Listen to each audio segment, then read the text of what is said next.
Il se passe quoi en Kanakee, Nouvelle-Calédonie? En Kanakee, Nouvelle-Calédonie, il s'y passe, vous le savez, des émeutes violentes depuis plus d'une semaine. Cela a eu lieu suite à l'adoption du projet de loi constitutionnelle sur le dégel du corps électoral, d'abord par le Sénat, puis par l'Assemblée nationale. Pour comprendre pourquoi la jeunesse kanak s'est révoltée et pourquoi l'archipel connaît une explosion de violence depuis le 13 mai, il est important de remonter le fil de l'histoire.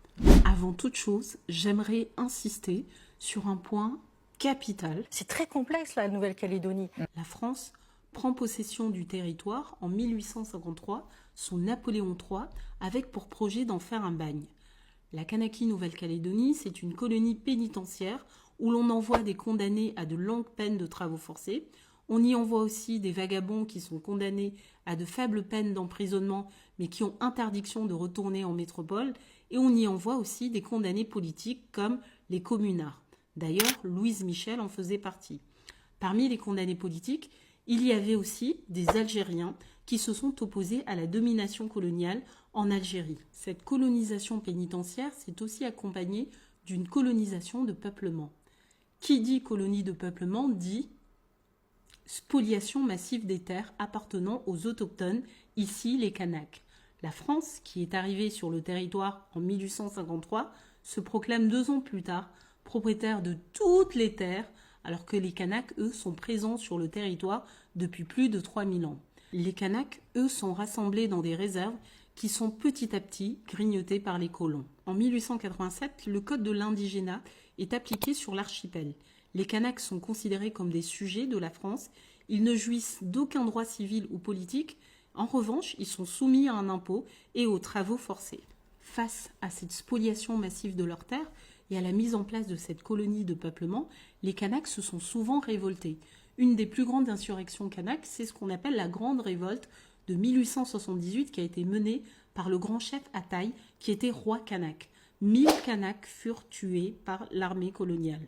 En 1931, en même temps que se déroulait l'exposition universelle à Paris, des dizaines de Kanaks sont exposés dans des zoos humains à Paris, en Allemagne, mais aussi en Autriche. La Kanakee Nouvelle-Calédonie cesse d'être une colonie et devient un territoire d'outre-mer en 1946.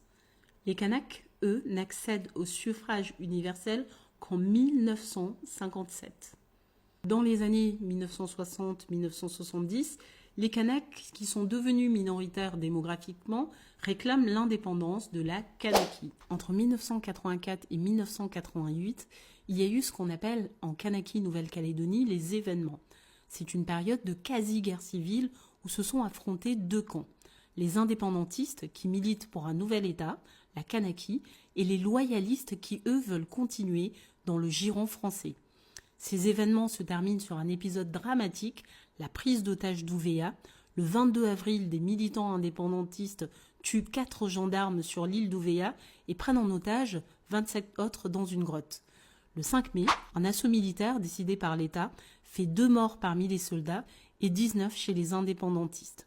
En juin 1988, les leaders des 2 camps signent les accords de Matignon qui prévoient un référendum sur l'indépendance 10 ans après. En 1998, le référendum n'a pas eu lieu par risque d'un nouveau cycle de violence. À la place est signé l'accord de Nouméa, qui reconnaît les ombres mais aussi les lumières de la colonisation.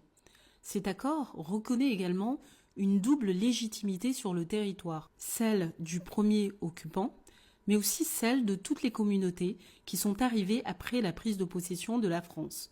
Parce qu'en fait, La population calédonienne, c'est 41% Kanak, il y a 25% Caldoche, et il y a aussi d'autres populations. L'accord de Nouméa définit aussi un corps électoral restreint pour les élections provinciales et les référendums d'autodétermination qui ont eu lieu entre 2018 et 2021.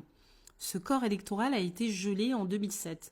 Le gouvernement prévoit de le dégeler pour permettre à 25 000 personnes supplémentaires de pouvoir voter aux élections provinciales. Emmanuel Macron s'est rendu aujourd'hui en Kanakee Nouvelle-Calédonie pour tenter d'apaiser la situation. À votre avis, parviendra-t-il à contenter tous les acteurs et à ramener la paix ?